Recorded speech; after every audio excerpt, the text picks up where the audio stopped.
Tutorial pemasangan door handle dan roset.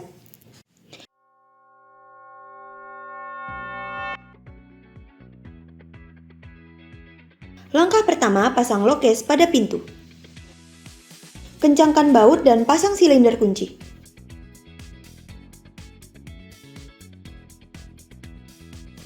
Setelah lokes terpasang, lalu pasang door handle. Lanjut pasang door handle pada sisi sebelah. Pemasangan roset. Versi pemasangan baut tembus. Ukur pintu yang akan dilubangi terlebih dahulu. Setelah itu, mulai lubangi pintu menggunakan bor.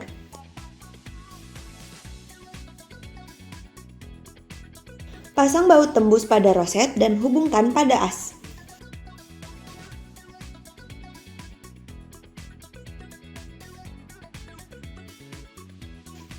Kencangkan baut bagian bawah handle agar tidak lepas.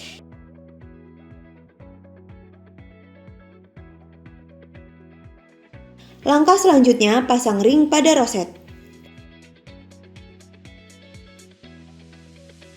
Lanjut pemasangan ring kunci pada pintu. Mudah bukan? Silakan mencoba di rumah.